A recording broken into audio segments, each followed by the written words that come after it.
I will talk a bit of what Ricardo said. We talk about the knowledge that we have. When we talk about technologies, this environment is made of so many components, and the fundamental is to know the components that we have in our infrastructure, and this is going to help us to do a map risk. And sometimes we have some structure that we have a principle that if it is functioning, then no one touches it. And when we get to check it, then we'll see we are using the 2003 operating Windows, or probably we are using a system that is way out of date, and that this will leave us in a very vulnerable position. So we need to be aware of what we have in our technological environmental. And the other way is the training of people, and statistics proves this.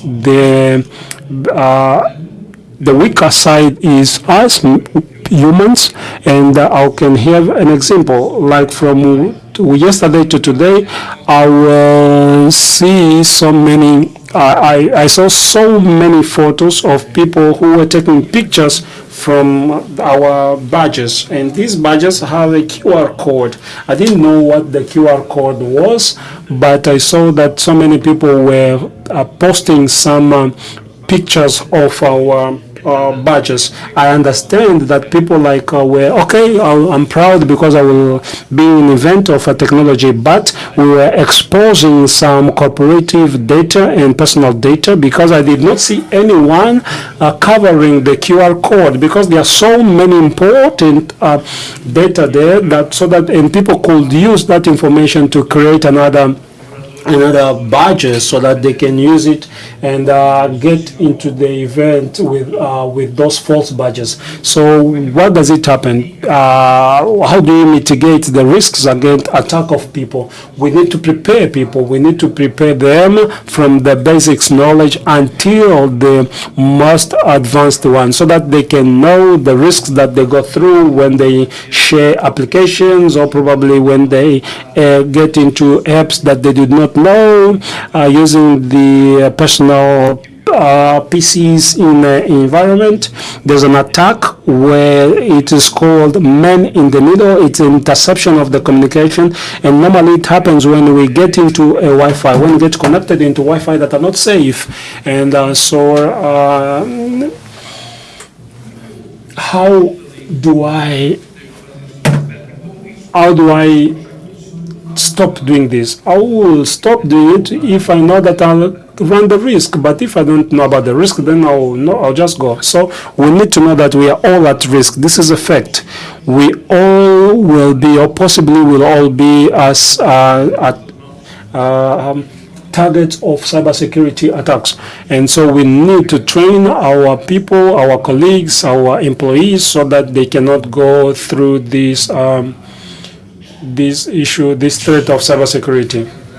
Thank you so much. And yes, this is very true. We have so many companies of cybersecurity that were attacked, so we have no option. So this is a fact, and we need to deal with it. And it doesn't make sense if we just put our head under the sand and hope that everything will go. So there's a movie that came, it's Don't Cap, and this shows that it shows we are in a very distinct way, and what people say is no, don't look up. So but in cybersecurity we have a lot to give. So I'll go back to Ricardo, and I'll ask if you can have an example of what happened with the threat that you went through and how it was mitigated, or probably give an example of how we have approached that issue. So I'm going to give an example of a answer. It is the threat that we normally get, but answer is normally the end of the story. If you have an answer attack, then make sure that you are attacked already some few months, and that person was already using your network for so many time, and then he extracted some data and probably just used the answer to gain some more money and pay the debtors. So answer is normally not a complete virus, a complex virus. We have so many other complex viruses, but it's just used for to delete the information, some informations, and so many and so. But what I see is today that normally 90% of companies, they just have one user, which is the ITI that everyone uses, and that user is for all the employees. They never changed that password. There are so many technicians that went through it. They never changed the password. And if you discover it, normally it's a very simple password. And if you have that information, then you have access to all the company's PCs. So, and then how does this answer attack work? So it will just have one access, and then that attacker is going to go through this the other machine. So what happened? He used this information to get into one PC, and then he went to the other. So there's a Microsoft app called Labs. It is freely available, and you can use it to make sure that you use different passwords to different PCs, and it's a free app. So if we can enable some Windows configurations that do not allow for, because what you need to know is if someone needs to do an attack, he has to have an access to a file. And if I limit the access to the file, then I will also limit what that people is going to do. It's not really that complicated, but we just need to understand the environment. Sometimes we have a complex environment that I cannot apply EPO, but we have tools that we can use and apply in this form. And long time we probably could use with the Duncan of a memory so that we can create a key, but today it's not possible. The paradigm of security is changing, especially for Microsoft and other companies, because before we were like, no, I will not allow the threat to reach me, but we saw that it's impossible to do it. And because if you do if you check, you will see the number of EVAs, and you will see that the vulnerability is going to be much more higher. I'm just talking about the general one, not the ones that are not exports. So you will need to think, okay, I'm going to be attacked, but I'm going to create a strategy to minimize the attack.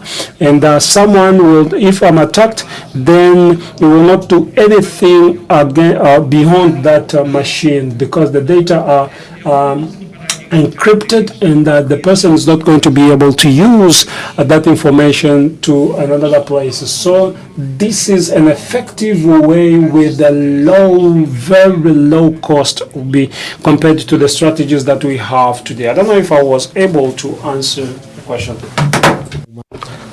Well, I'll give you an example of how like you explained to everyone how they could proceed and give them the different path. Thank you very much, Mr. Ricardo. Let me go back to Dr. Federico. I'm going to have to ask the question as follows. We have been talking here currently, we know there are certain references that you're off of security reasons.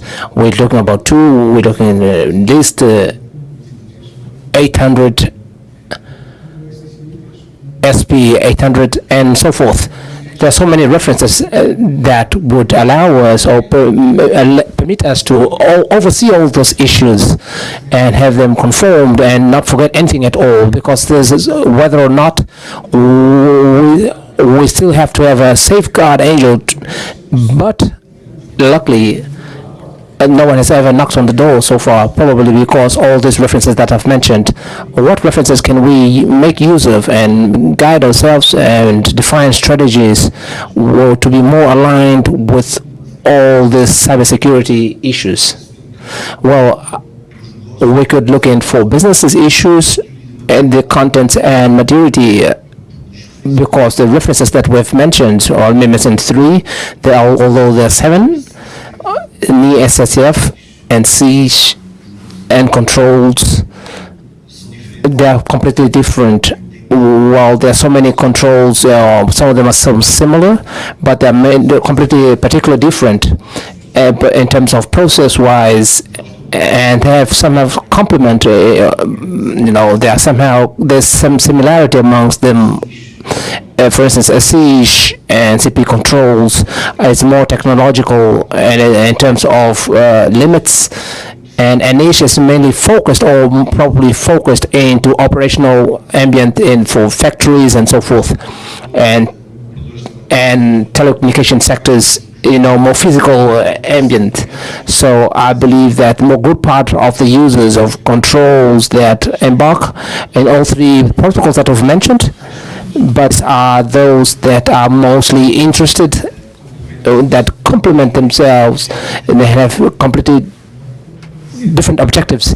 We could not say that one is better than the other.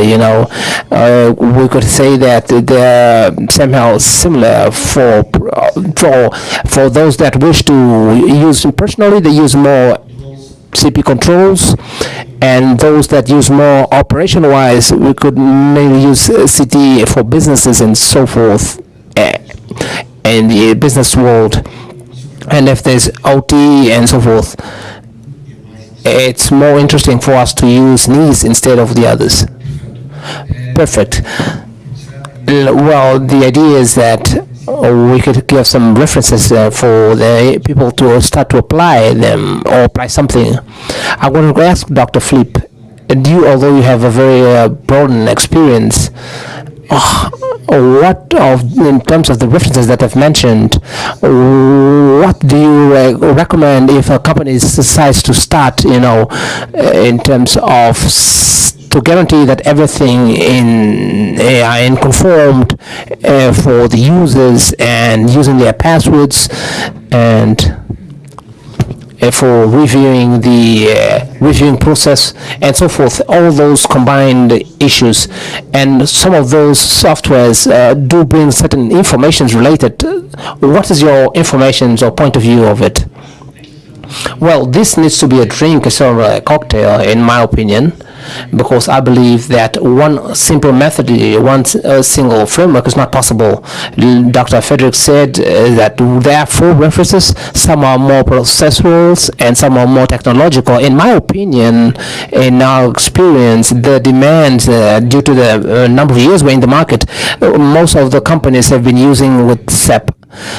ISO 3001, because it creates somehow some sort of a barriers to assist the companies to look into the process related to cybersecurity. However, it's a cocktail that of all these methods, it's ideal. That's what I think. Well, I'd like to complement what Dr. Philip said. I've got a completely technical point of view of this process.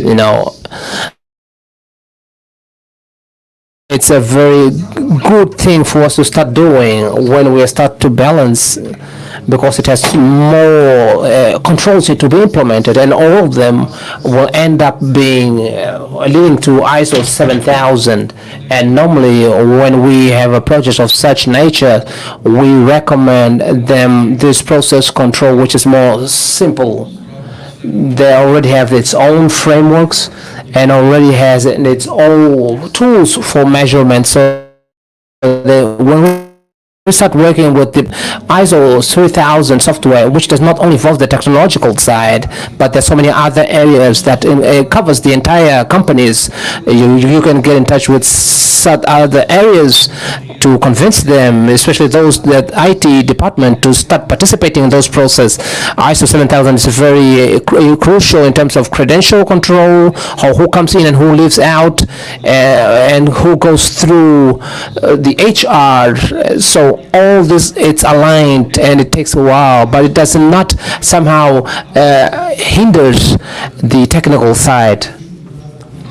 Well, I would like to somehow also add, like we said in the beginning of our discussions, in terms of awareness and security-wise, one of the companies internally is called GBS Digital Bank Solutions. It's a Portuguese company which we opened for Outer Luz in Angola, and it also covers it works with most banks in Angola.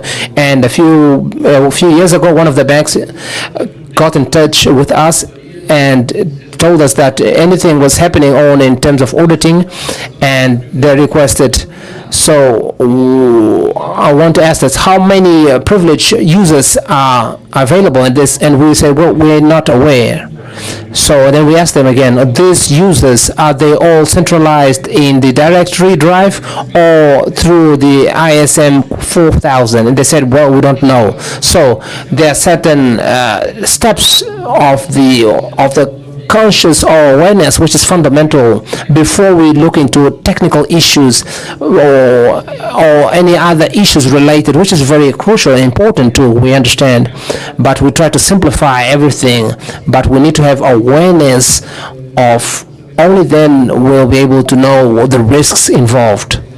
Thank you very much. There's a topic which also called, a question to Dr. Philippe relating to, which I know I precisely like, which are those, it's got to do with people who are the most weakness line of security. We're going to have to look into 3 issues related only, and those that look into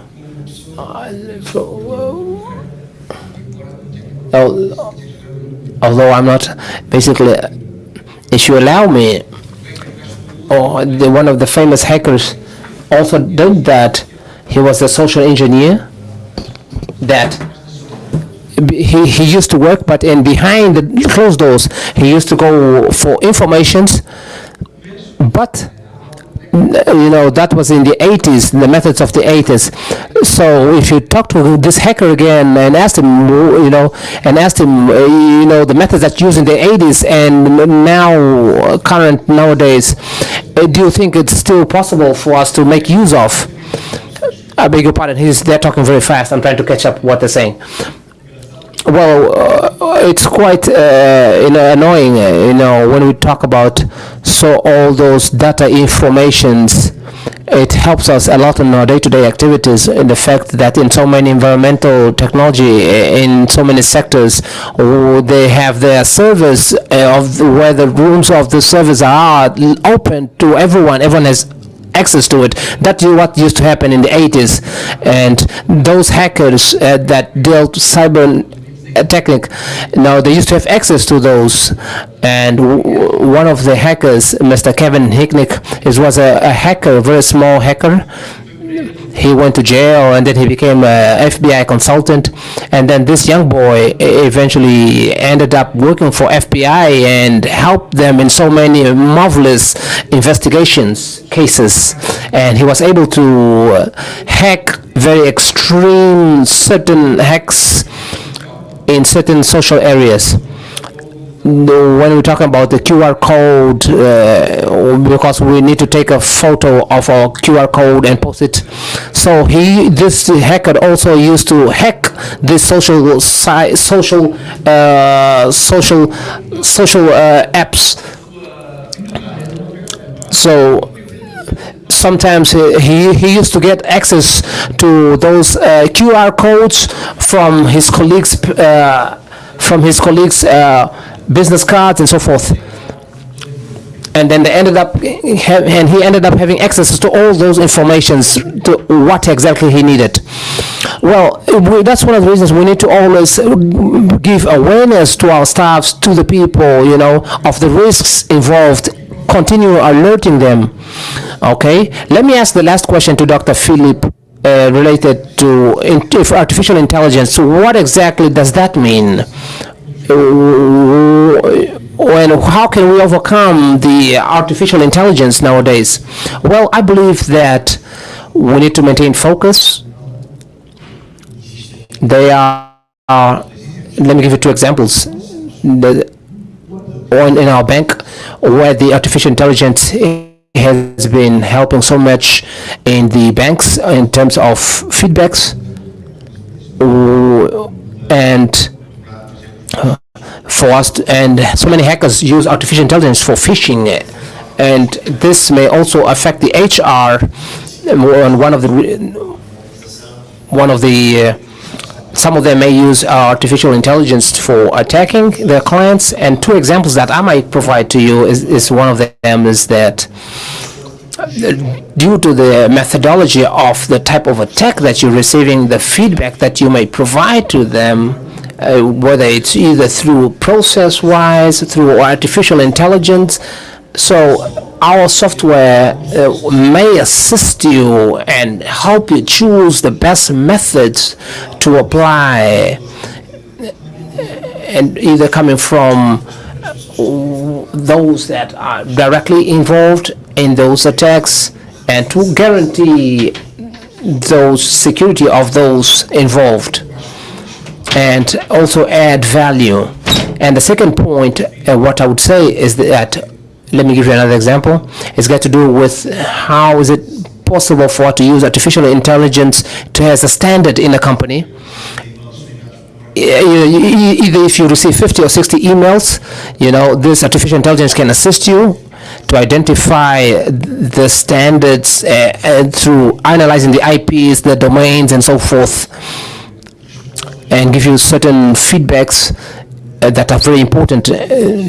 So through artificial intelligence, we were able to detect all this, So artificial intelligence is very also interesting, and I strongly suggest to make use of it. Thank you. Once again, I'm going to give the opportunity to the panel to ask. We have someone online that could also provide us some few insights relating to cybersecurity. Somebody's online, also an expert in cybersecurity. If he's not online, well, then we'll just have to proceed with our program. I hope you can hear me, gentlemen. Our colleague that's online, can you hear me? Well, I believe he's not online. Well, we could probably have to talk to him later, but we wanted to hear what exactly he has to say, his opinions, in terms of the threats related to cybersecurity for the nations and for the companies, and so many types of attacks, that's happening currently these days. So if we are able to get in touch with him, it would be perfect for us to hear from him. Well, if not, it's fine. I would ask now the audience, does anyone have any question, or does anyone has any input? And if you also have any comment, please feel free to lift your hands and feel free to express yourself. Okay? We're going to give an opportunity to this gentleman on the yellow jacket. I think he's got something to say. Well,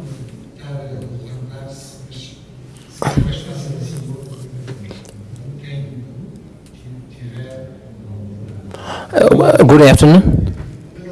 My name is Thomas Rodriguez. I'm also a founder of one of the companies, Akerlock it's called. We are a company dealing with security, cybersecurity, and cybernetic security. I heard of two topics that you talked about. One of them is the hacking, and one of them is the artificial intelligence. We are a company that just started recently in Angola, and we also have some few references in Angola and some few awards that we've received in terms of innovations in cybersecurity.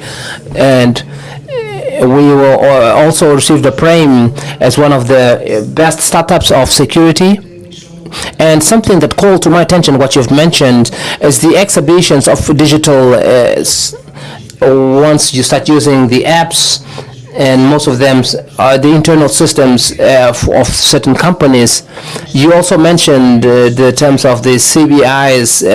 Recently, we have more than 70 CBIs which are updated daily. And we still have another issue, which is the pen testing, which are normally used by the companies, which is most cases is very insufficient due to frequency. But still, how, due to its complexity, they are normally made through softwares, and most of these which are open source softwares does not bring any credibility at all when using these headsets.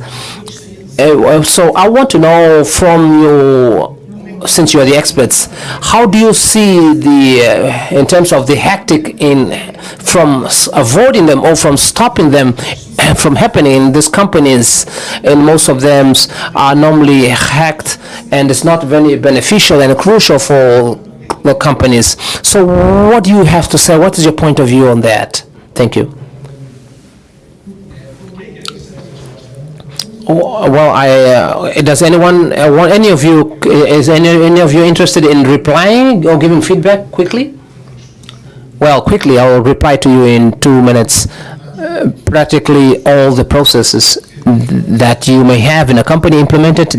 No, the company still want to complement through giving any additional processes on top of that, because sometimes the procedures in places are not the best. Sometimes the passwords that are established or created by the users, they're very short and very easy to be hacked. So I've never heard any cases in the past. From my experience, we know the risks that are involved from these users, okay, into open testing programs or softwares. Well, if you never heard of HackerLock, they have very certain services which I believe that's very fundamental. Those that are very are important and are willing to protect their companies. Please use them. Some of our clients use those softwares. And when you have some few elements through the meetings that may create any barriers, and then they ask you, if I do a test through a test on those cybersecurity that you've implemented. So I become very happy when a client asks me that, when we go to their offices and install our software, and then they try to test me and ask me certain critical questions, by saying, so tell me, what exactly can I do, to overcome certain issue if I do A or do Z to the software that you installed in our company.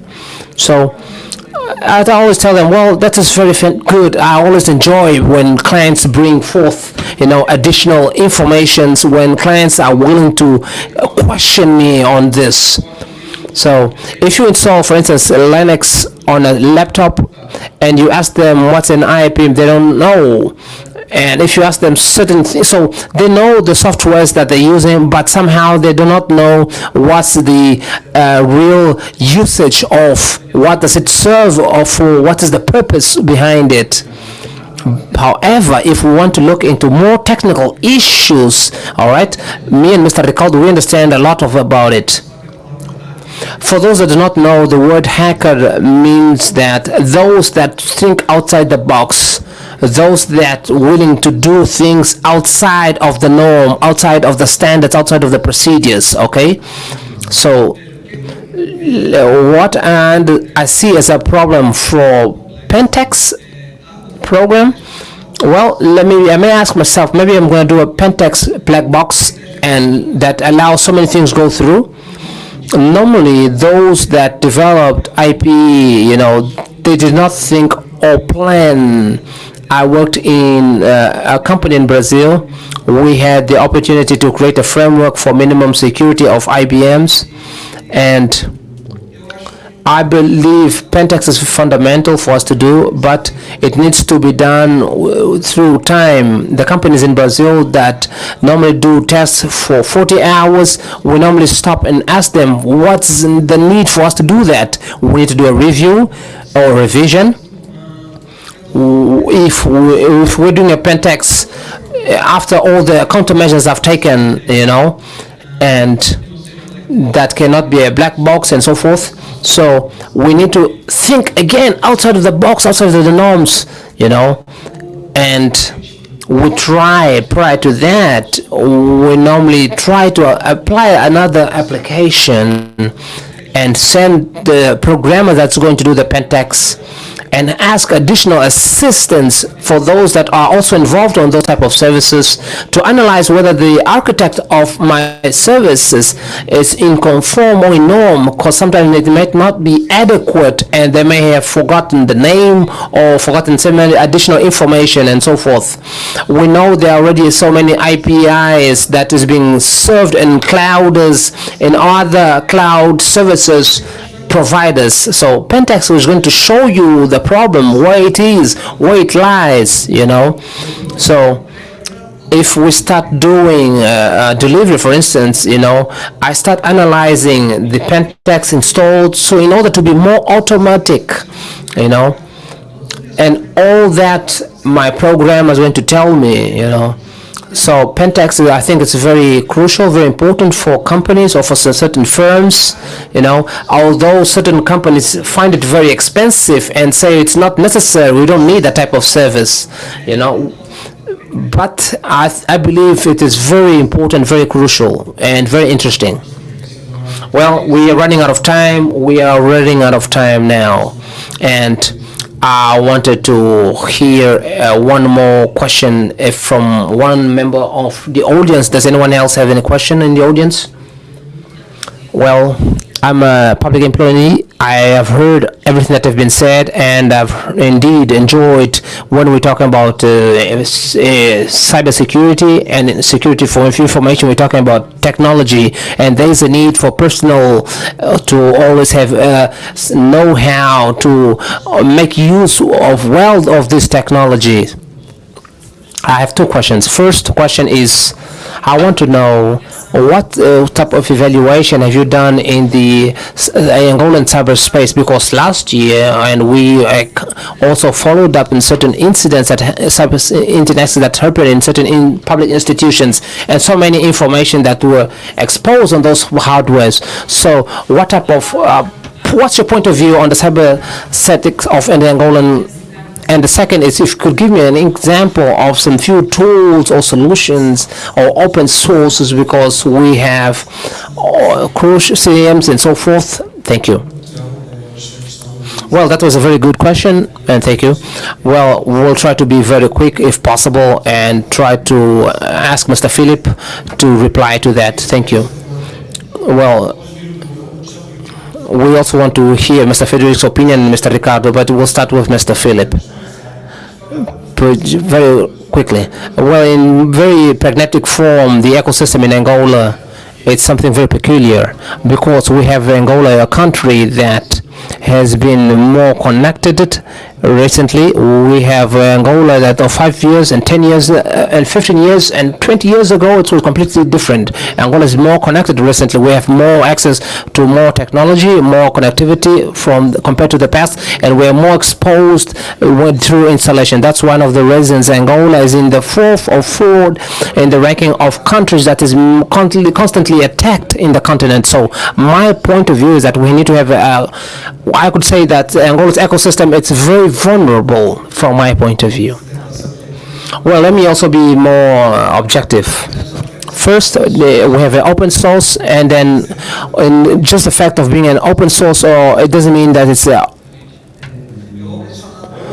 me give you two, which is very fundamentals, which require more mature level in terms of usage, which is called user 1, which is she's 1/10, but in any case it's like the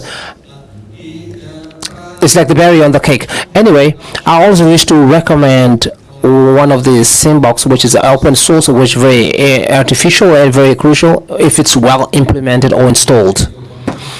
That was Mr. Frederick's opinion, very expectable. And now let's hear from one of our other experts. I believe that based on what Mr. Frederico said, and in terms of the point of view of maturity and space, it depends from sector to sector, because the regulation is completely different from sector to sector. This required the organizations or companies to take countermeasures in terms of different and on time, and the maturity of how those organizations work with their data completely different. Obviously, and in some form they are more exposed. Let me also be sincere with you. It's quite easier for hackers to monitor, the banking sector, for instance. That's why they need require more security. So the attack of institutions of such is much more visible, and typically the impact is major, or has a more negative effect. And obviously, we also spoke in the last 2 or 3 years of certain hacks that have been handling those companies in the oil sectors or the energy sectors, not only in Angola but through other continents. And this is due to this sector also starting to walk and look into the telecommunications and see whether they conform or not. And some of the operation is much more digitally, so they're starting to become more targets for these hackers. But to reply to your question more directly, I would say that this exposure is completely different. We cannot define a panoramic one size fits all, obviously, for all organizations. Depending on the sector, and the vulnerability, it's completely different. It may vary, obviously, and we know that the more visibility we have, and the more probability we have to be hacked. We've overcome our time. We've run out of time. And I hope this was very crucial and very useful, the time you've dedicated. I would like to thank everyone that's present here. And I enjoyed hearing all the questions that was raised. And I also want to thank Mr. Ricardo, Mr. Philip, who came to share their experience with us in terms of cybersecurity and all the statements they've made. We have to go. I believe will still be available to answer any further questions. We'll be around. All right. Good afternoon, and thank you very much for your presence. Thank you.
Leila, voy a sereno,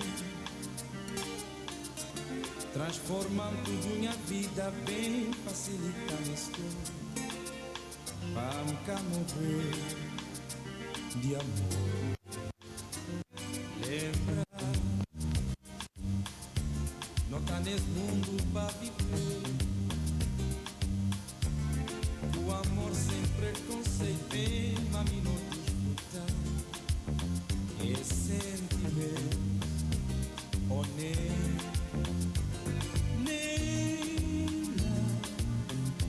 Acabou de expressar minha sofrimento.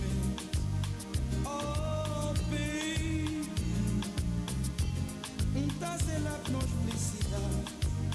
Oh, Leila, já me entregou minha coração. Oh, Leila, olha, és nunca dói pra aventurar. Viver na paz, viver consciente, contrair maus pensamentos. Já bem do minha Leila, porque tu na minha vida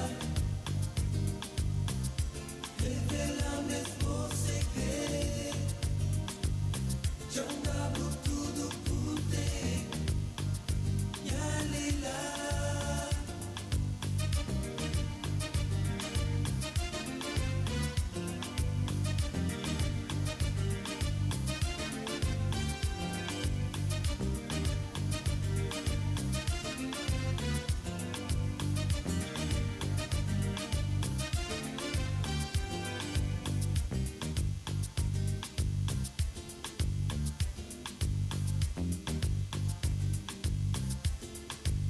La manhã não se quando levantar, lembra da vou chorar.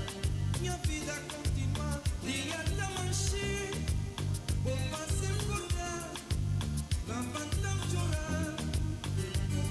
Minha vida é pensar na vou, minha vida é pensar na vou.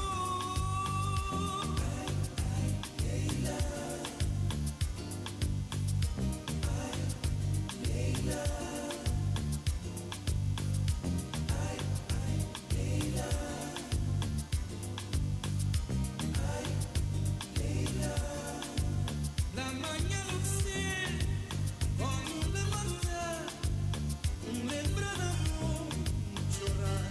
Minha vida continua, dia da manchê, vou fazer acordar, levantar chorar. Minha vida é pensar na vou, minha vida é pensar na vou, minha vida é pensar na vou.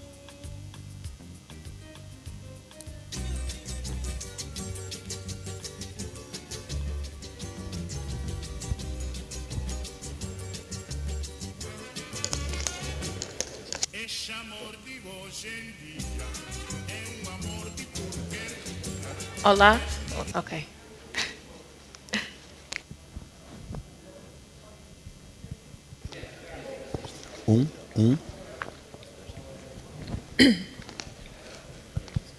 Check.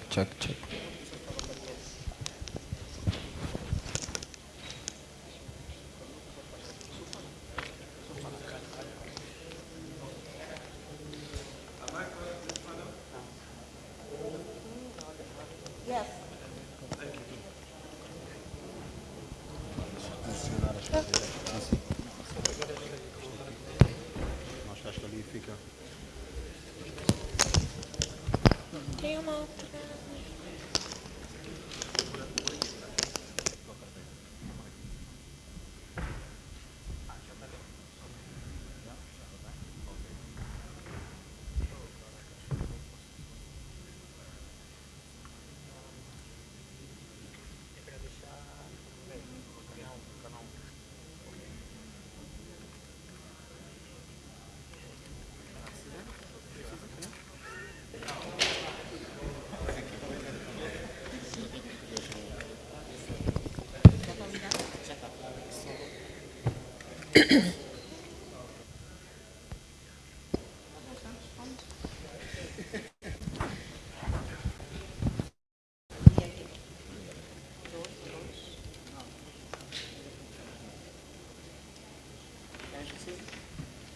Sí.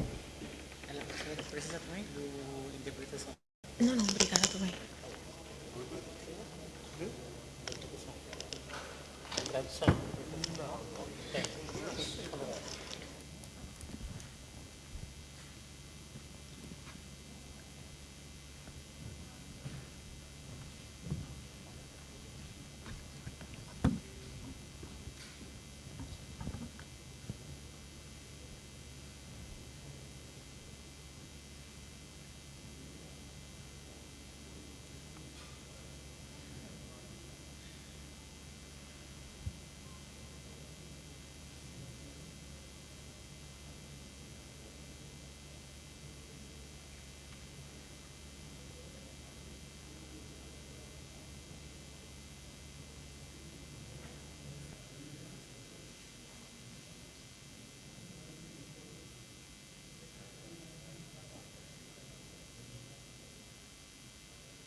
É tua. Meu Deus. Test, test, test. 1, 2, 3, 1, 2, 3.